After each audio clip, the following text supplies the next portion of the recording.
इस प्लेन में आग लग चुकी है। कैप्टन ने अभी अभी कार्गो होल्ड से एक जोर का धमाका सुना है। कॉकपिट में धुआं घुस रहा है, अलार्म जोर से बज रहे हैं, इंस्ट्रूमेंट्स एक एक करके फेल हो रहे हैं, प्लेन उनके कंट्रोल से निकल रहा है। एटीसी लाइन पर है, लाचार। लेकिन इस अंधेरे में एक और भी ज्यादा खतरनाक कहानी छुपी है, एक सिलसिला जो कई दशकों तक स्पेकुलेशन, सरकारी कवर अप्स, उलझे हुए रिपोर्ट्स और एक और भी ज्यादा खतरनाक राज को जन्म देगा। ये है हेल्डरबर्ग इंसिडेंट की कहानी। Wings. रात का सन्नाटा, सुबह 2:45, 28 नवंबर 1987। मॉरिशस एयरपोर्ट के एटीसी टावर में इस समय हैंडल करने के लिए ज्यादा फ्लाइट्स नहीं है। एयर ट्रैफिक कंट्रोलर्स अभी इंतजार कर रहे हैं। अगला expected plane South African Airways की फ्लाइट 295 है, जिसे स्प्रिंगबॉक 295 के नाम से जाना जाता है। लेकिन ये प्लेन अभी रेडार रेंज से बाहर है, कहीं विशाल इंडियन ओशन के ऊपर। और तभी रेडियो पर एक आवाज क्रैकल होती है। जो एटीसी ने एक रूटीन चेक इन समझा था, वो जल्द ही एक अंधेरी कहानी में बदल गया। Good morning. Go ahead. Good morning. We have a smoke problem, and we're doing emergency descent to level 140. So you wish to descend to level 140? Yeah, we have already commenced due to a smoke problem in the airplane. Do you request a full emergency? Affirmative. That's Charlie. Yeah, I declare a full emergency. Roger. Thank you. ATC airport को full emergency के लिए prepare करता है। South African 295 को top priority दी जाएगी और जो भी मदद चाहिए होगी वो तैयार है। लेकिन जैसे ही कोऑर्डिनेशन शुरू होता है, प्लेन से कांटेक्ट कट जाता है। एटीसी बार बार कॉल करता है, लेकिन सिर्फ सन्नाटा। रेडियो बिल्कुल डेड हो चुका है। वो फिर से ट्राई करते हैं, स्प्रिंगबॉक 295, डू यू कॉपी? लेकिन कोई जवाब नहीं आता। सेकेंड्स गुजरते हैं, फिर मिनट्स। पूरा आधा घंटा एटीसी कांटेक्ट एस्टैब्लिश करने की कोशिश करता है, लेकिन प्लेन से कोई जवाब नहीं मिलता। सर्च और रेस्क्यू प्लेन स्क्रैम्बल किए जाते हैं, लेकिन एक बड़ी दिक्कत सामने आती है, उन्हें पता ही नहीं कहां ढूंढना है। इस वक्त इंडियन ओशन अंधेरों में डूबा हुआ है और वो बेपनाह विशाल है। जो आखिरी कोऑर्डिनेट्स कैप्टन ने दिए थे वो सिर्फ अप्रोक्सीमेट थे। उनकी इलेक्ट्रॉनिक्स तब तक फेल हो चुकी थी। वो खुद भी नहीं जानते थे कि वो एग्जैक्टली कहां है। और सबसे बुरी बात, प्लेन अब रेडार की आंखों से दूर हो चुका है। वो अंधेरे में प्लेन ढूंढ रहे हैं। The search went on throughout the hours of daylight, coordinated from airports on the islands of Mauritius and Réunion. The 747 was about 150 miles out from Mauritius Airport when the captain radioed to request permission for an emergency descent because of a fire on board. Soon after, all contact was lost. Plane ने अपनी journey Chiang Kai shek international airport Taiwan से शुरू की थी। ये एक south African Airways Boeing 747 था, जिसे हेल्डरबर्ग कहा जाता है। ये जोहानिसबर्ग साउथ अफ्रीका के लिए एक ओवरनाइट फ्लाइट थी, जिसमें एक रिफ्यूलिंग स्टॉप मॉरिशस में प्लान किया गया था। एक रेगुलर 747 के मुकाबले हेल्डरबर्ग का डिजाइन अलग था। इसे कॉम्बिनेशन डिजाइन कहते हैं। एक नॉर्मल 747 में पैसेंजर्स डेक और अपर डेक पर बैठे होते हैं और नीचे के कंपार्टमेंट में लगेज लोड होता है। लेकिन इस कॉम्बिनेशन डिजाइन में मेन डेक पर पैसेंजर्स और कार्गो दोनों को कैरी किया जा सकता था। प्लेन के आगे के हिस्से में पैसेंजर्स बैठे होते थे और पीछे के 1/3 हिस्सा कार्गो के लिए रिजर्व था। इन दोनों सेक्शंस के बीच एक बल्कहेड होता था, जिसे क्रू एक डोर के थ्रू एक्सेस कर सकता था। एयरलाइंस को फ्लेक्सिबिलिटी देने के लिए बोइंग ने एक क्रिटिकल डिजाइन डिसीजन लिया। ये बल्कहेड फिक्स नहीं था, वो मूवेबल था, जो एयरलाइंस को ये एडजस्ट करने की आजादी देता था कि वो कितना कार्गो कैरी करना चाहते हैं। इस डिजाइन को अकोमोडेट करने के लिए एयर कंडीशनिंग सिर्फ पैसेंजर सेक्शन तक लिमिटेड नहीं थी, बल्कि प्लेन के पूरे लेंथ में स्प्रेड की गई थी। लेकिन जैसे जैसे ये कहानी अनफोल्ड होती है, ये सीमिंगली इनोवेटिव डिजाइन एक बड़ी तबाही में क्रिटिकल रोल प्ले करेगा। इंडियन ओशन में तलाश जारी रहती है, लेकिन पहले दिन कुछ हाथ नहीं आता। 5 पूरे दिन लग जाते हैं और एक इंटेंस सर्च के बाद एक दिल दहला देने वाला मंजर सामने आता है। छोटे छोटे फ्लोटिंग डेब्री और 8 लाशों को इंडियन ओशियन से रिकवर किया जाता है, जो मॉरिशस के 200 किलोमीटर नॉर्थ ईस्ट में मिलते हैं। ये वो पहला एविडेंस था जो कंफर्म करता था कि प्लेन क्रैश हो चुका है। लेकिन छोटी डेब्री के अलावा बाकी का रैकेज अभी भी लापता था। कैप्टन का नाम दावीद आइस था। फर्स्ट ऑफिसर डेविड एटवेल और flight engineer Garth fry. Crew में 2 और रिलीफ मेंबर्स भी थे, लेकिन वो इस कहानी में कोई खास रोल नहीं निभाएंगे। जब क्रू ने प्री फ्लाइट चेक्स शुरू किए, सब कुछ नॉर्मल लग रहा था, बस एक छोटी सी चीज को छोड़कर। कैप्टन को एक कॉन्फिडेंशियल डॉक्यूमेंट साइन करने के लिए दिया गया था। उन्होंने साइन तो कर दिया, लेकिन उस डॉक्यूमेंट के कंटेंट्स को अपने क्रू के साथ शेयर नहीं किया। Is it in the back? Plane में 140 पैसेंजर्स बोर्ड करते हैं और 6 कार्गो कंटेनर्स में डेक पर लोड किए जाते हैं। लोडिंग के दौरान एक Taiwanese customs officer surprise inspection करने का फैसला करता है। वो करीब 10 मिनट तक कार्गो को चेक करता है और फिर साइन करते हुए कहता है, हाँ, सब कुछ ठीक है। प्लेन 1 घंटे की डिले के बाद रात 10:30 बजे ताइवान से टेक ऑफ करता है और अपनी क्रूजिंग अल्टीट्यूड तक जाता है। उसके बाद रिलीफ क्रू मेन क्रू से कमांड ले लेते हैं और अगले 8 घंटों तक प्लेन को फ्लाई करते हैं। प्लेन अपनी मंजिल साउथ अफ्रीका की तरफ बढ़ता है, लेकिन जरा ध्यान से इस रूट को देखिए। प्लेन जैसे जानबूझकर जमीन से बच रहा था और लगभग पूरा सफर इंटरनेशनल वाटर्स के ऊपर ही कर रहा था। लेकिन क्यों? 1980s का साउथ अफ्रीका एक गहरे रेसिस्ट और ऑप्रेसिव रेजिम की कंट्रोल में था। देश ने अपने ब्लैक सिटीजन से हर एक हक छीन लिया था, जिससे साउथ अफ्रीका दुनिया भर में एक ग्लोबल आउटकास्ट बन चुका था। कई देशों ने साउथ अफ्रीका पर सैंक्शंस लगा दिए थे और साउथ अफ्रीकन एयरवेज को उन देशों के ऊपर से फ्लाई करने से बैन कर दिया था। इस वजह से साउथ अफ्रीकन फ्लाइट्स को लंबे और टेढ़े मेढ़े रास्ते लेने पड़ते थे, जो ज्यादातर समंदर के ऊपर से गुजरते थे, बिल्कुल हेल्डरबर्ग के रूट की तरह। साथ ही उस वक्त साउथ अफ्रीका एंगोला के साथ जंग लड़ रहा था। अपनी बॉर्डर्स को सिक्योर करने के लिए उन्हें वेपन्स और टेक्नोलॉजी की जरूरत थी, लेकिन सैंक्शंस के चलते वो ये कहां से ले सकते थे? ताइवान भी एक ग्लोबल आउटकास्ट था। जब से चाइना ने उसे यूनाइटेड नेशंस से बाहर करवा दिया था, ताइवान और साउथ अफ्रीका के बीच दोस्ती के रिश्ते थे। ताइवान एक मेजर इलेक्ट्रॉनिक्स मैन्युफैक्चरर था और दोनों देश मिलिट्री सीक्रेट्स शेयर करते थे। अफवाहों के मुताबिक ये दोनों पैसेंजर प्लेन्स का इस्तेमाल सेंसिटिव कार्गो को ट्रांसफर करने के लिए करते थे, ताकि ग्लोबल सैंक्शंस को डॉज किया जा सके। और जब प्लेन्स मोस्टली समंदर के ऊपर फ्लाई करते थे, जहां रेडार कवरेज मिनिमल होता था, तब South African planes high frequency HF radio पर रिलाई करते थे अपने पोजीशंस ट्रांसमिट करने और क्रिटिकल इंफॉर्मेशन शेयर करने के लिए। ये सब कुछ होता था एक स्टेशन के थ्रू, जिसे जुर कहते हैं। जुर स्टेशन हर कम्युनिकेशन को मैग्नेटिक टेप पर रिकॉर्ड करता था और उन्हें स्टोरेज के लिए सेव किया जाता था। इस बात को याद रखिए, यहाँ कुछ फिशी होने वाला है। वो 8 लाशें जो क्रैश के बाद रिकवर हुई थी, उनमें सीवियर ट्रॉमा के निशान थे। जब इन्वेस्टिगेटर्स ने उनका ब्लड टेस्ट किया तो उन्हें खून में धुआं और सूट मिला। ये साफ साफ इस बात का सिग्नल था कि उनकी मौत ओशन से टकराने से नहीं, बल्कि घुटन सफोकेशन से हुई थी। धुआं मिलने और पायलट्स के रेडियो कॉल में आग लगने का इंडिकेशन मिलने के बाद एक थ्योरी सामने आई कि प्लेन को शायद एंगोलन टेररिस्ट ने बॉम्ब से उड़ा दिया था। इस थियरी को कंफर्म करने के लिए इन्वेस्टिगेटर्स ने डेब्री को एनालाइज किया, एक्सप्लोजन के निशान ढूंढने के लिए, जैसे स्प्लैटर कैविटीज या इंपैक्ट मार्क्स, लेकिन उन्हें कुछ नहीं मिला। लेकिन जब वो एक्सप्लोजन के सबूत ढूंढ रहे थे, तब एक और ज्यादा इंटरेस्टिंग डिस्कवरी हुई। एक partially melted tennis racket, graphite tennis racket. ये याद रखना जरूरी है कि ग्राफाइट 600 डिग्री सेल्सियस से ज्यादा टेम्परेचर पर मेल्ट होता है और प्लेन्स को ऐसे हाई टेम्परेचर को हैंडल करने के लिए डिजाइन नहीं किया जाता। और किसी भी प्लेन में कभी भी ऐसी चीजें लोड नहीं की जाती जो इतने एक्सट्रीम टेम्परेचर्स पर जल सके। तो फिर हेल्डरबर्ग में आखिर क्या था? ऑफिशियल रिकॉर्ड्स के मुताबिक कार्गो में मेडिकल इक्विपमेंट्स, टेक्सटाइल्स और स्पोर्ट गियर लिस्टेड था, लेकिन इन्वेस्टिगेटर्स को श्योर होना था, इसलिए उन्होंने साउथ अफ्रीकन एयरवेज से original cargo document master way bill मांगा। लेकिन यहां एक और चिलिंग डिस्कवरी होती है। ये डॉक्यूमेंट मिसिंग था। वो तुरंत एक्सीडेंट के बाद श्रेड कर दिया गया था। उसकी जगह इन्वेस्टिगेटर्स को एक ऑफिशियल कॉपी दी गई, एक ऐसे डॉक्यूमेंट की कॉपी जो अब एग्जिस्ट ही नहीं करता। जियोपॉलिटिकल कॉन्टेक्स्ट को जानकर क्या हम इन रिकॉर्ड्स पर विश्वास कर सकते हैं? वो कंटेनर्स और पैलेट्स में असल में क्या था?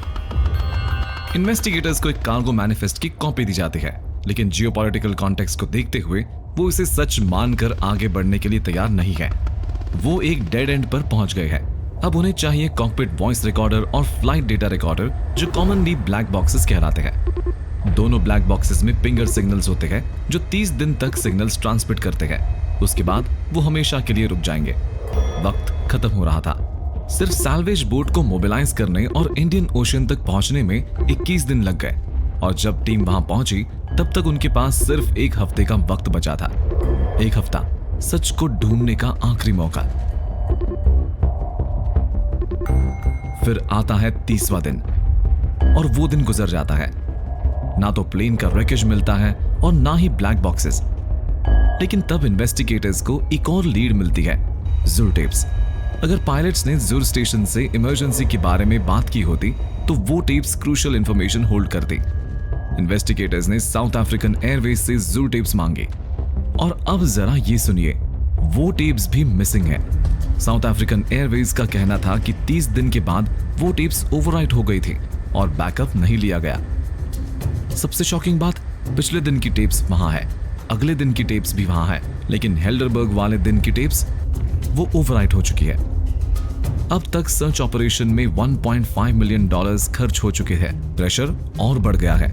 एक डेस्परेट मूव में सर्च टीम ने सोनार स्कैनर्स डिप्लॉय किए ओशन फ्लोर को मैप करने के लिए। ये उनका आखिरी मौका था। उन्हें ब्लैक बॉक्सेस ढूंढने ही होंगे। चलिए अब हम फ्लाइट पर वापस चलते हैं। रिलीफ क्रू ने प्लेन को 8 घंटे फ्लाई करने के बाद उसे मेन क्रू के हवाले कर दिया है, जो मॉरिशस के लिए फाइनल लेग फ्लाई करेंगे। अभी तक आग शुरू नहीं हुई है। आपको याद है वो कॉन्फिडेंशियल डॉक्यूमेंट जो कैप्टन को टेक ऑफ से पहले दिया गया था। अब कैप्टन फैसला करते हैं कि वो इन्फॉर्मेशन अपने क्रू के साथ शेयर करेंगे। कैप्टन अपने फर्स्ट ऑफिसर और फ्लाइट इंजीनियर को बताते हैं कि उनके बॉस ने उन्हें बताया था कि इस प्लेन में बॉम्ब है।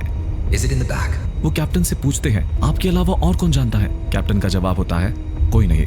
वो आगे कहते हैं कि पेपर वर्क फोर्ज किया गया था और ये गवर्नमेंट ओन था। जैसे किसी मनहूसियत भरे प्रोफेसी की तरह फ्लाइट इंजीनियर धीरे से बोलते हैं, हम मर गए। तभी केबिन क्रू कॉकपिट में आती है और पूछती है, डिनर के लिए क्या मंगवाना है? 28 जनवरी 1988 क्रैश के 2 महीने बाद एक ब्रेक थ्रू मिलता है। सोनार स्कैनर्स को एक पॉसिबल रेकेज का सिग्नेचर मिलता है जो मॉरिशस से 134 नॉटिकल माइल्स दूर है। अगर ये हेल्डरबर्ग है तो ये इतनी गहराई में है जितना पहले कभी किसी ने एक्सप्लोर नहीं किया। ये 4.5 किलोमीटर नीचे है। टाइटैनिक भी सिर्फ 3.7 किलोमीटर नीचे था। ये दुनिया का सबसे गहरा और सबसे महंगा रिकवरी मिशन होने वाला था। ये कंफर्म करने के लिए कि ये सच में हेल्डरबर्ग है, एक सबमरीन भेजने का फैसला होता है जो कैमरा से इक्विप्ड होती है। लेकिन एक बड़ी समस्या सामने आती है। सबमरीन को 7 kilometre long fibre optic cable से अटैच करना होगा। इतनी लंबी केबल एग्जिस्ट ही नहीं करती। उसे कस्टम मैन्युफैक्चर करना पड़ेगा और ये काम महीने लगाएगा। इसके अलावा सबमरीन को रीइंफोर्स किया जाता है मोटे और मजबूत वॉल से जो ओशियन के इमेंस प्रेशर को विथस्टैंड कर सके।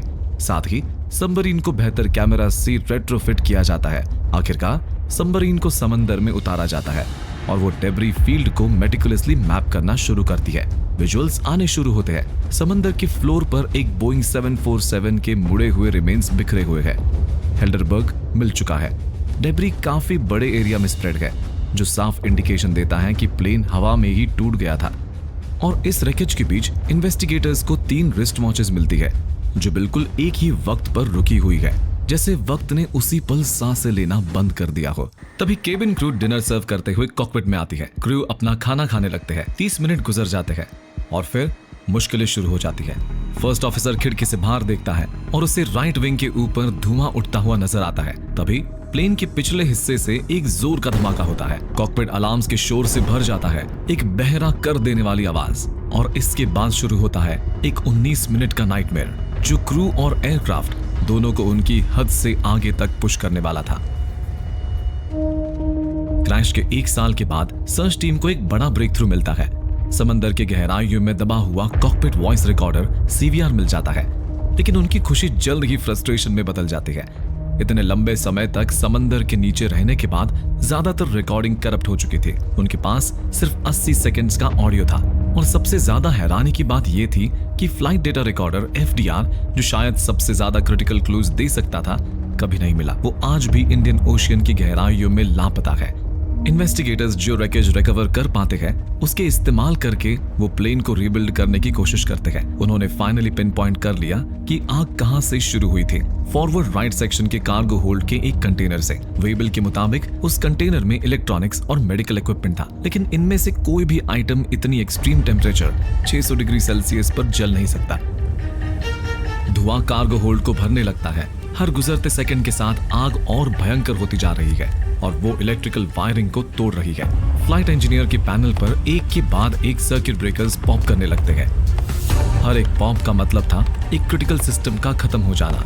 ऐसे सिस्टम्स जिन पर प्लेन हवा में रहने के लिए डिपेंड कर रहा था। कैप्टन तुरंत रिएक्ट करते हैं। वो फर्स्ट ऑफिसर को इमरजेंसी चेकलिस्ट एग्जीक्यूट करने का ऑर्डर देते हैं। प्लेन एक तेज डिसेंड करता है 14,000 फीट तक, ताकि केबिन प्रेशर कम हो और आग का फैलना धीमा हो सके। हेल्डरबर्ग का कार्गो डेक एक क्लास बी कंपार्टमेंट कहलाता था। यहाँ स्मोक डिटेक्टर्स तो थे, लेकिन कोई ऑटोमेटिक फायर सप्रेशन सिस्टम नहीं था। बोइंग के डिजाइन का असम्पशन था कि क्रू मैनुअल एक्सटिंग्विशर्स के जरिए फायर को कंट्रोल कर पाएगा, क्योंकि उन्हें कार्गो एरिया का एक्सेस दिया गया था। एक केबिन क्रू मेंबर एक पोर्टेबल एक्सटिंग्विशर लेकर बल्क हेड डोर की तरफ भागता है। वो जैसे ही कार्गो कंपार्टमेंट का डोर खोलता है, एक खौफनाक मंजर सामने आता है। आग की इंटेंसिटी सोच से कहीं ज्यादा थी। आग पूरे जोर से जल रही थी और घने जहरीले धुएं से वो कन्फाइंड स्पेस भर चुका था। क्रू मेंबर एक्सटिंग्विशर स्प्रे करने की कोशिश करता है, लेकिन वो छोटा एक्सटिंग्विशर इस भयंकर आग के सामने बेकार साबित होता है। बोइंग ने पैसेंजर केबिन को इस तरह डिजाइन किया था कि केबिन का एयर प्रेशर कार्गो कंपार्टमेंट से ज्यादा हो। इसका मतलब ये था कि जब बल्क हेड डोर खोला जाए तो केबिन की हवा कार्गो एरिया में जाए और धुआं केबिन में ना आ पाए। लेकिन इस बार ये सिस्टम फेल हो गया। आग इतनी इंटेंसली जल रही थी कि उसने कार्गो होल्ड में एक्सट्रीम प्रेशर जनरेट कर दिया था और ये एयर फ्लो रिवर्स हो गया। जैसे ही केबिन क्रू ने बल्क हेड डोर खोला, जहरीला धुआं केबिन में घुसने लगा। पैसेंजर्स सफोकेशन से दम तोड़ने लगे। कैप्टन ने मॉरिशस एयर ट्रैफिक कंट्रोल से कांटेक्ट करना शुरू किया। Mauritius, bring back 295. Springbok 295, Mauritius, good morning, go ahead. Fire checklist के मुताबिक क्रू को प्लेन को सबसे नजदीकी एयरपोर्ट पर लैंड करना था, लेकिन मॉरिशस जो सबसे पास था अभी भी 1 घंटे से ज्यादा दूर था। क्रू के पास उस वक्त करने के लिए ज्यादा ऑप्शंस नहीं बचे थे। चेकलिस्ट के अगले स्टेप में क्रू को एक ऐसा एक्शन परफॉर्म करना था जो सिर्फ कुछ ही पायलट्स ने कभी किया होगा। प्लेन के डोर्स ओपन करना ताकि केबिन में फ्रेश एयर आ सके। You need to open the doors. Repeat, open the doors. लेकिन ये मूव रिलीफ देने के बजाय एक और भी ज्यादा खतरनाक सिचुएशन क्रिएट कर देता है। फ्रेश ऑक्सीजन केबिन में घुस जाता है और वो आग के इन्फर्नो को और ज्यादा भड़का देता है। आग और भी तेजी से फैलने लगती है। घने काले धुएं से पैसेंजर केबिन भर जाता है।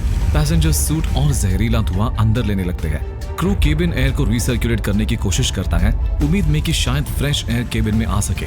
फ्रेश एयर लाने के बजाय वो कार्गो एरिया का जहरीला धुआं रिसर्कुलेट करते हैं, जो सिचुएशन को और भी ज्यादा खतरनाक बना देता है। हर एक गुजरता मिनट क्रू के ऑप्शंस और कम कर रहा था। एक के बाद एक इलेक्ट्रिक सिस्टम्स फेल होने लगते हैं और क्रू के पास इमरजेंसी को हैंडल करने के टूल्स खत्म हो जा रहे हैं। आग की इंटेंसिटी से प्लेन का स्ट्रक्चर गर्म होकर वॉर्प होने लगता है। मेटल ट्विस्ट होने लगता है, ऐसे तरीके से जो बोइंग 74 डिजाइन के हिसाब से कभी हैंडल करने के लिए नहीं बना था। जैसे जैसे सिचुएशन कंट्रोल की बाहर होती है, मॉरिशन एटीसी ने डेस्परेट होकर हेल्डरबर्ग से कांटेक्ट करना शुरू किया। इंटेंस हीट ने प्लेन की स्किन को जलाकर वीक कर दिया। प्लेन का स्ट्रक्चर कॉम्प्रोमाइज हो गया और फेलियर कार्गो कंपार्टमेंट के आसपास शुरू हुआ, बिल्कुल बल्क हेड के ऊपर।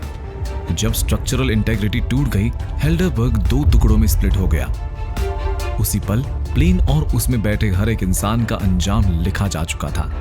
दोनों हाफ्स समंदर की तरफ तेज रफ्तार से गिरने लगे और पानी से टकराकर क्रैश हो गए। ये सब सिर्फ कुछ 2 मिनट के अंदर हुआ, आखिरी कम्युनिकेशन के बाद। तो आखिर कार्गो में ऐसा क्या था जो 600 डिग्री सेल्सियस पर जल सका? मास्टर वेबल को क्यों श्रेड किया गया? और जो टेप्स मिस्टीरियसली मिसिंग क्यों है? उन टेप्स में आखिर था क्या? जब इन्वेस्टिगेटर्स ने कॉकपिट वॉइस रिकॉर्डर सीवीआर सुना, उन्होंने एक अजीब कॉन्वर्सेशन नोटिस की। जब फर्स्ट ऑफिसर ने पहली बार स्मोक देखा, कैप्टन का रिएक्शन सरप्राइजिंग नहीं था, बल्कि उन्होंने कहा ये तो नहीं हो सकता। और जब इंजीनियर ने रियूनियन आइलैंड, जो ज्यादा नजदीक था, वहां लैंड करने का सजेशन दिया, कैप्टन ने जवाब दिया, नहीं, मेरे पास चॉइस नहीं है। ये बात इन्वेस्टिगेटर्स को चौंका देती है। और फिर था साउथ अफ्रीकन एयरवेज के चीफ पायलट का रिएक्शन। रात के बीच उन्हें जगाया गया, लेकिन उन्हें ये तक नहीं बताया गया कि कौन सा प्लेन मिसिंग है। उन्होंने बस इतना सुना, हमने प्लेन खो दिया है। लेकिन फिर भी उनका तुरंत जवाब था, ये हेल्डरबर्ग है ना। वो जानते थे, पता नहीं कैसे, लेकिन उन्हें पता था कि ये हेल्डरबर्ग था। इन्वेस्टिगेटर्स ने एक हैरान कर देने वाली पॉसिबिलिटी कंसिडर करनी शुरू की। शायद ये आग उस दिन की पहली आग नहीं थी, शायद प्लेन में पहले भी एक आग लगी थी और कैप्टन को साउथ अफ्रीकन एयरवेज ने ऑर्डर दिया था कि वो फ्लाइट कंटिन्यू करे और लैंड ना करे। हॉस्टाइल जियोपॉलिटिकल सिचुएशन को देखते हुए अगर प्लेन इमरजेंसी लैंडिंग करता और कार्गो वेबिल से मैच नहीं करता तो साउथ अफ्रीका एक इंटरनेशनल स्कैंडल में फंस जाता। ये थियरी कैप्टन की हेजिटेशन और चीफ पायलट के जाने पहचाने रिएक्शन को एक्सप्लेन कर सकती है। अगर एयरलाइन ने सच में कैप्टन को ये इंस्ट्रक्शन दिया होता तो वो कॉन्वर्सेशन जू टेप्स पर रिकॉर्ड होती, वही टेप्स जो अब कन्वीनियंटली मिसिंग है। और फिर एक और ट्विस्ट सामने आया। इंडिपेंडेंट इन्वेस्टिगेटर्स ने रैकेज में एक केमिकल का ट्रेस डिस्कवर किया, अमोनियम परक्लोरेट। ये एक रॉकेट फ्यूल का की इंग्रेडिएंट होता है, लेकिन ये केमिकल हेल्डरबर्ग पर क्या कर रहा था और ये कार्गो मैनिफेस्ट में क्यों लिस्टेड नहीं था? ये सारे क्लूज एक ही तरफ इशारा कर रहे थे। साउथ अफ्रीकन सरकार आर्म्स स्मगलिंग कर रही थी। श्रेडेड मैनिफेस्ट और मिसिंग जू टेप्स ने बस इस थियरी को और भी मजबूत कर दिया। जैसे जैसे इन्वेस्टिगेटर्स ने आर्म्स स्मगलिंग थियरी को और डीपली इन्वेस्टिगेट करना शुरू किया, अपार्थाइड सरकार ने उन पर इंटेंस प्रेशर डालना शुरू कर दिया। उनसे कहा गया कि इंक्वायरी को जल्दी रैप अप करो और कॉस्ट कट करो, लेकिन सरकार की अर्जेंसी काफी सस्पिशियस थे, जैसे वो चाहते ही ना हो कि सच्चाई सामने आए। आखिर में इन्वेस्टिगेटर्स एक डेफिनेटिव कंक्लूजन पर नहीं पहुंच पाए कि आग का असली कारण क्या था। सवाल वहीं के वहीं रह गए और ये सच्चाई कि हेल्डरबर्ग में उस दिन असल में क्या हुआ था शायद कभी पूरी तरह समझ नहीं आएगी। हेल्डरबर्ग डिजास्टर इतिहास में चुपचाप गायब नहीं हुआ। ये ट्रेजेडी एविएशन सेफ्टी में क्रिटिकल चेंजेस लेकर आई, जिसने इंडस्ट्री को मजबूर किया कि वो डेंजरस गैप्स को फेस करे, खासकर कार्गो फायर प्रोटेक्शन को लेकर। इस ट्रेजेडी ने क्लास बी कार्गो कंपार्टमेंट्स की सेफ्टी पर एक बड़ी कमी एक्सपोज की। इस डिजास्टर के बाद इंटरनेशनल रेगुलेशंस को टाइटन किया गया। नए रूल्स के तहत कार्गो कंपार्टमेंट्स को ऑटोमेटेड फायर सप्रेशन सिस्टम से इक्विप करना मैंडेटरी बना दिया गया, ताकि क्रू को सिर्फ हैंडहेल्ड एक्सटिंग्विशर्स के भरोसे ना रहना पड़े। कार्गो डॉक्यूमेंटेशन के रूल्स भी बदले गए। श्रेडेड वेबिल, जिसने हेल्डरबर्ग इन्वेस्टिगेशन को अंधेरे में ढकेल दिया था, उसने ये दिखाया कि कार्गो को रिकॉर्ड और ट्रैक करने में कितनी फ्लॉज थे। इसके बाद ज्यादा सख्त डॉक्यूमेंटेशन स्टैंडर्ड्स लागू किए गए, ताकि फोर्ज्ड या मिस्टीरियस कार्गो रिकॉर्ड्स जैसे केसेस दोबारा ना हो सके।